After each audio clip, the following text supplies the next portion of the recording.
Quería transmitirles el agradecimiento de estar acá, decirles que el presidente está en control, está con toda la responsabilidad frente a los acontecimientos económicos y que esto no terminó. Sí, todo bajo control, sí. Uy. Pasaron casi 2 meses desde aquella conferencia de prensa el lunes siguiente a la paliza en Las PASO, después de que el dólar se disparara y los mercados cambiaran la confianza por incertidumbre. La dieron vuelta. Pero nobleza obliga, al toque el gobierno entró posta en control. Primero fue el control de capitales. El capitán Hernán Lacunza se aventuró en las turbias aguas del cepo cambiario cuando todo el mundo le decía que no se podía. Sí, cepo, Ede. Y desde entonces el dólar está controladísimo, calmo como las aguas del Mar Muerto. Aprovechando el viento de cola y con el impulso de Patricia Bullrich, empezó otro control, el control poblacional. ¿No sabés de qué se trata? Mira. ¿Cuál es el problema? ¿Por qué lo detuvieron? Señora, venga, yo le explico. Señora. Sí. Es un control poblacional. Lo hacemos acá, hicimos constituciones, no, San Retiro, en todos lados. Esa modo de identificación. Contravencional. Control poblacional. Control poblacional. Claro. A mí no me para. A mí tampoco. Yo, señora, yo recién llego. Yo no sé por qué lo Pero pagan. los muchachos no. Esto se elige al azar. Al azar. Claro. Muy bien, bueno. Parecía sorprendida la diputada Victoria Donda con el concepto de control poblacional. Se ve que no hizo como los candidatos de Juntos por el Cambio, que escucharon el reclamo de un pueblo aquejado por Dolores. Ah, ¿no? ¿No era así? Bueno, escucharon las quejas de Dolores. Cuando la familia pobre, que realmente no tiene recursos, que no tiene hacia adelante algo mejor, dice, lo único que tengo es la posibilidad de ser padre y pretendo hacerlo. Entonces, sin ser categórico, me parece que es interesante también hablar de este tema, porque como vos bien decís, en algún punto hay que frenar la reproducción de una sociedad pobre. En algún punto hay que frenar la reproducción de una sociedad pobre. Es cierto, a alguno le puede parecer un poco extrema la idea, pero bueno, viejo, la lucha contra la pobreza es sin cuartel. Y la idea es acabar con la pobreza. O al menos con los pobres. Y para eso se necesita alguien que esté realmente en control. En una villa de acá, la 1114, había 2 colas. Una que manejaba el narcotráfico paraguayo, para no ponerle calificación de nacionalidades porque después se enojan conmigo. Una nacionalidad determinada que tiene vinculaciones con la marihuana hacia la cola de la venta de marihuana. Y otros muchachos también de afuera del país que han venido a este país tan generoso, vendían cocaína. 2 colas.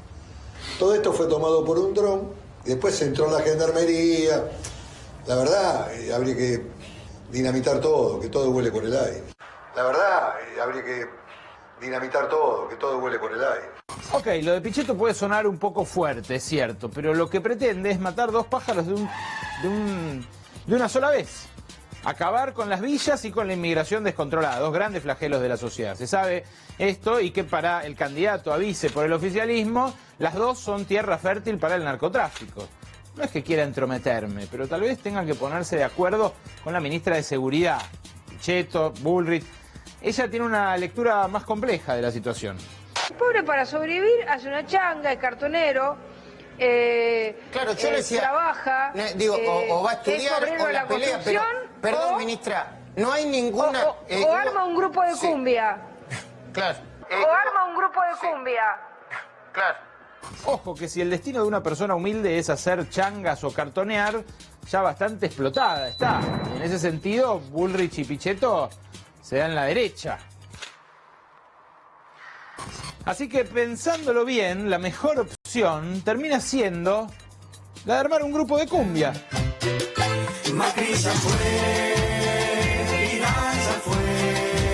Pero para el presidente todavía no fue.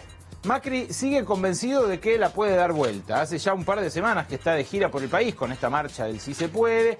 Algunos malintencionados la bautizaron como la gira de despedida, pero por las escenas surrealistas que ha dejado, mejor la podríamos llamar la gira mágica y misteriosa.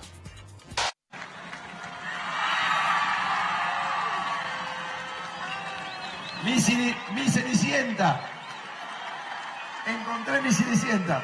Ahora tengo hechicera y Cenicienta. Luego, las dos cosas. Hechiceras, cenicientas. Está claro que el presidente vive estas semanas como en un cuento de hadas. Y lógico, espera que tenga un final feliz. De todos modos, en este cuento, aunque el reloj de las 12 y el tango 01 se convierta en calabaza, Macri no va a terminar fregando pisos como la Cenicienta. Su cuento es diferente. Tiene algo del País de las Maravillas, bastante de Pinocho y mucho, pero mucho, mucho de La Bella Durmiente. Y colorín color, tierra fértil, ¿no? Ideal para que crezcan los brotes verdes.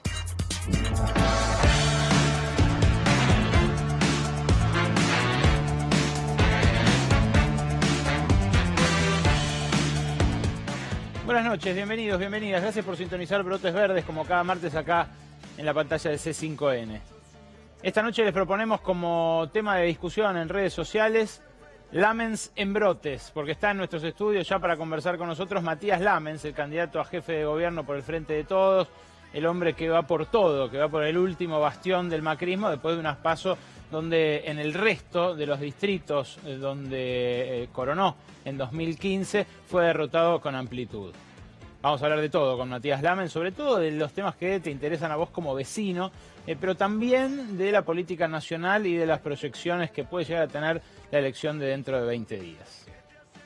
También vamos a hablar acá en este programa y con Noelia sobre el festival de designaciones que se está dando en distintas áreas del gobierno, paradójicamente, aunque dicen que no hay plata.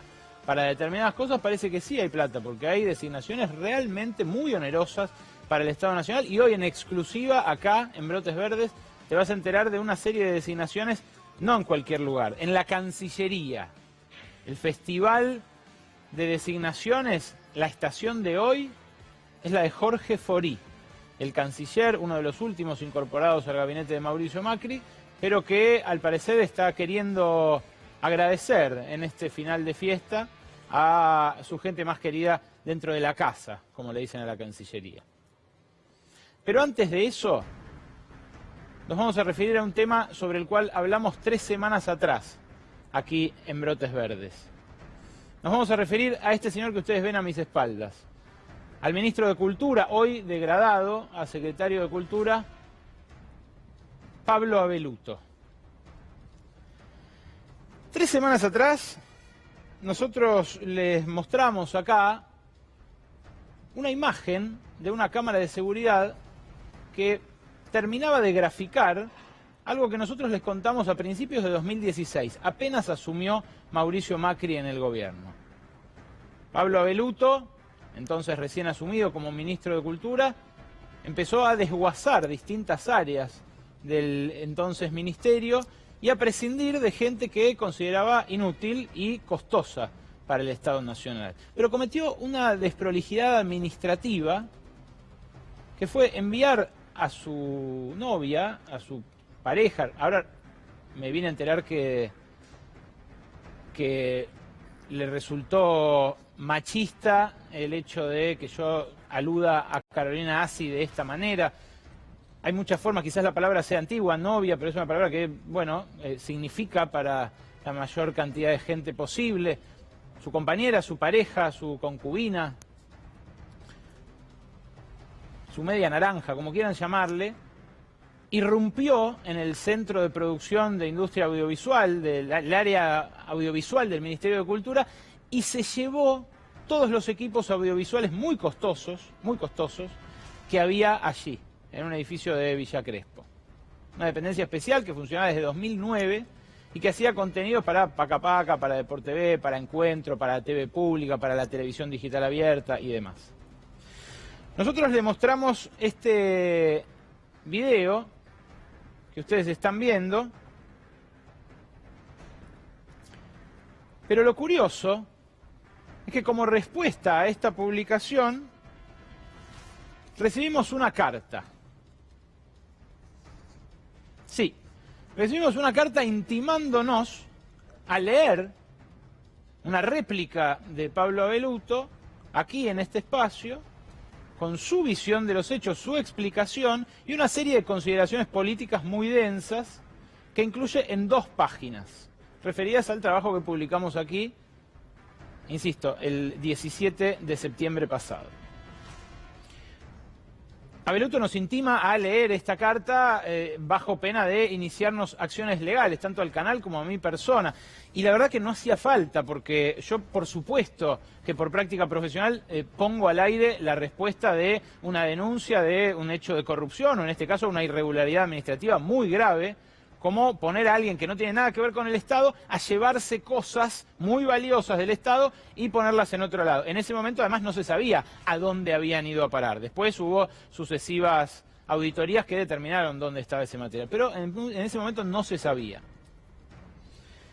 Digo que yo leería de todos modos la posición, la réplica del interpelado, pero de todas maneras el ministro, ahora degradado a secretario, Pablo Abeluto, tiene las puertas abiertas del C5N para venir acá, como lo hemos invitado a él y a un montón de gente, a venir acá a conversar con nosotros y a responder por estos hechos. Claro, no lo hacen, no responden tampoco a las denuncias que se publican acá porque consideran que no son periodismo, vaya a saber. Por suerte la audiencia considera lo contrario. Ahora, en esta carta que quiero compartir con ustedes, como pide Abeluto, no lo voy a hacer entera y sin editar como pretende el ministro, porque bueno, por suerte todavía no estamos en una circunstancia en la cual él me pueda obligar a hacer eso, pero voy a compartir una serie de fragmentos. Si quiere me hace juicio igual, como no la pongo completa sin editar, pero quiero compartir con ustedes esta parte. Fíjate en el primer destacado, Santi. Dice el ministro, junto a un grupo de profesionales valiosos y valientes, constituimos un equipo de trabajo en las primeras semanas que debió desactivar la serie de bombas de tiempo dejadas por nuestros antecesores.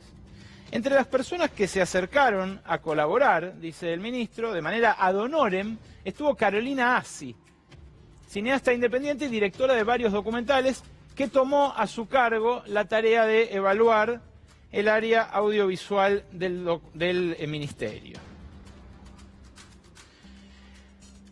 Allí ya admite Abeluto que Carolina Assi, no la llamemos en relación a él, de todas maneras es difícil, porque yo lo que quiero es graficar el nepotismo.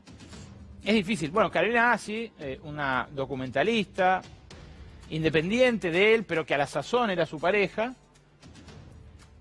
lo que está admitiendo en esta carta es que usurpó funciones dentro del Ministerio de Cultura, porque al apersonarse, a llevarse esos equipos, no esgrimió una designación ad honorem, un nombramiento temporario, nada de eso. Dice él que, bueno, colaboró junto a un grupo de profesionales de manera ad honorem. En el siguiente destacado de la carta, ustedes van a ver qué es lo que dice que hizo el ministro. Dice, una de las primeras medidas que tomamos, ponela Santi el destacado, fue la discontinuidad del CEPIA, este Centro de Producción de Industria Audiovisual. La propia ASI se ocupó en los primeros días de 2016 de supervisar el traslado del equipamiento audiovisual desde ese inmueble hasta la sede del Ministerio de Cultura. Unas semanas después, ya organizada la planta ejecutiva de Cultura, dejó de colaborar con el Ministerio. Jamás cobró un solo peso del Estado y, por supuesto, no se quedó con nada que no le perteneciera. La verdad es que lo que no reproduzco de la carta es una serie de consideraciones muy despectivas respecto de los trabajadores del área audiovisual del Ministerio de Cultura, que la verdad que me parece de mal gusto compartir. Que no trabajaban, que habían decidido ir algunas horas nada más, que se habían dedicado todo ese tiempo a hacer un documental de Florencia Kirchner. Sí, es cierto que Florencia Kirchner, como cineasta, hizo un trabajo con este área audiovisual. También es cierto que el hijo del juez Claudio Bonadío publicó un trabajo sobre el rock en las periferias urbanas, auspiciado por el CEPIA y con muy buen dinero también, muy buen financiamiento. Enhorabuena, ¿no? Pero esto me parece da cuenta de que no había un direccionamiento político. Ellos trabajaron desde con Miñona hasta con Larry de Clay, hicieron contenidos, como les decía, para Deporte TV, para la TV pública, hicieron 30 miradas sobre Malvinas, que incluyó trabajos de Pablo Trapero, de Adrián Caetano, de Lucrecia Martel, de Fernando Spinner, cineastas importantes de la Argentina, realmente de renombre. Nutrían Encuentro, a Paca Paca, a la TV pública. En este fragmento del documental Los ñoquis, que lo produjeron justamente los trabajadores de este área audiovisual, para dar cuenta de este desembarco macrista allí, de cómo los echaron como ratas, aparece la imagen de la cámara oculta que yo les mostré hace 3 semanas. Ahora voy a compartir otro cachito más. El cachito de un testimonio de una de las trabajadoras que cuenta cómo fue que Carolina Assi llegó ahí. Ponelo, Santi. Yo entré a lo que era el programa audiovisual de la Secretaría de Cultura de la Nación en diciembre de 2010. Nadie pensó que llegada una nueva gestión iba a pasar lo que pasó luego. El 29 de diciembre cortaron los primeros contratos. Fue como un comienzo de año muy triste que contagió a todos los demás, ¿no? A los que no habían sido despedidos, porque éramos un grupo muy unido, que había trabajado mucho tiempo juntos, bajo mucha presión, muchas horas, con alegría, de todas maneras, con mucho compromiso. Y bueno, sentíamos que lo que le pasaba a uno les pasaba a todos.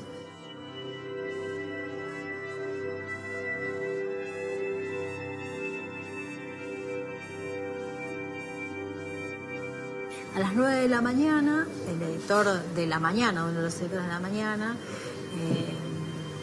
me llama el Colo, me dice que había una mujer que decía que era Carolina Assi en la puerta del Sepia con un flete que le dijo que se iba a llevar los equipos.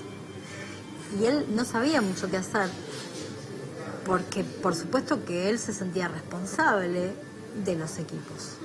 Entonces me avisaba a mí y me preguntaba qué hacía, si la dejaba que se lleve las cosas o no.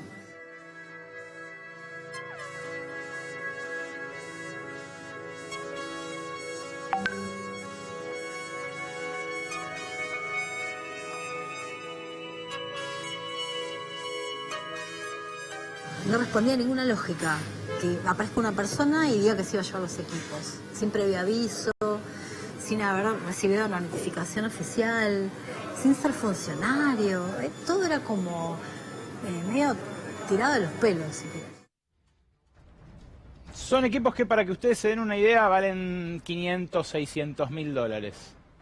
Es una plata. Por supuesto, cualquier desfalco al lado de la montaña de deuda externa que va a heredar el próximo gobierno parece mínimo, pero francamente en un momento en el cual se dan ajustes bastante cruentos, enarbolando la bandera de la austeridad fiscal, y llama la atención que un dispendio de este tipo se malogre, ¿no? Porque hoy está promocionando acciones, esos equipos que antes producían obras de arte o materiales de mayor o menor calidad, ahora promocionan lo que hace Abeluto en el Ministerio de Cultura.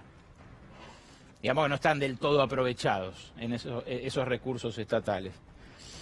Pero en la carta, el ministro, además de tener consideraciones despectivas a los trabajadores y además de, amenazarnos con acciones legales en caso de que no leyéramos esta carta, también tiene consideraciones respecto de mi trabajo. Y en eso me quiero detener también, y finalmente para luego ir ya a conversar con Matías Lamens.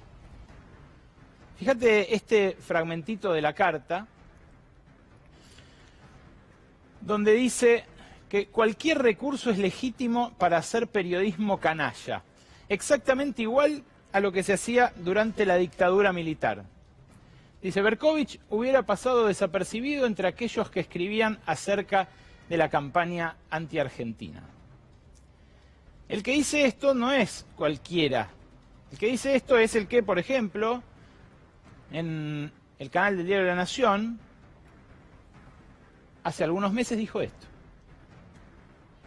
Yo creo que hay un modo de pensar los derechos humanos que tuvo que ver con las luchas durante la dictadura militar, que hoy se ha convertido, por la manipulación que hizo el kirchnerismo de este tema, en un brazo político de un sector. Y está bien, y es la decisión de ellos hacerlo de esta manera.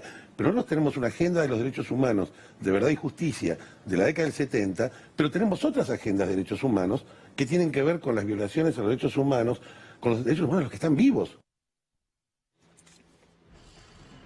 Derechos humanos para los que están vivos. Lo que piensa Abeluto se sintetiza bastante bien en sus tweets del año 2013, cuando, claro, no era nadie, no sabías que existía, porque, bueno, su trayectoria profesional previa a ser ministro es prácticamente nula. Cuando le hablaron de la Revolución Libertadora, una tuitera, y le dijo, derrocarlo sería un error tan grande como la Libertadora. Él responde, no. ¿Cómo? La Libertadora es mi golpe favorito. Qué mala prensa que tiene. A los 4 nos hubiera encantado estar ahí. Algún tiempo después, muy poco tiempo después, refiriéndose a Daniel Filmus, el propio Abeluto dice lo siguiente, lo que vos vas a ver ahora, detrás mío. A esta altura de las cosas, la dictadura me parece tan irrelevante como Agustín Rossi. Perdón, no era Filmus, era Agustín Rossi. Esta parte, francamente, no es para el ministro provocador, no es para el ministro de Cultura, no es ni siquiera para un funcionario de Cambiemos. Es para vos, Pablo Abeluto. ¿Vos? Un apologista de las dictaduras, un exégeta del negacionismo, uno de los tipos que de este gobierno fuiste los más activos en intentar borrar las atrocidades, los delitos de lesa humanidad, las torturas, las desapariciones de la última dictadura, uno de los que canchereaba diciendo no son 30.000, vos no me podés decir a mí que yo hago periodismo canalla como el de la dictadura. ¿Sabés a qué te invito, Abeluto? Andá pasado mañana, el jueves, a la Ronda de las Madres, buscá a la Norita Cortiñas, mirala a los ojos, decile lo de los derechos humanos de los vivos, y si no te morís de vergüenza, el martes que viene, te espero acá en Brotes Verdes.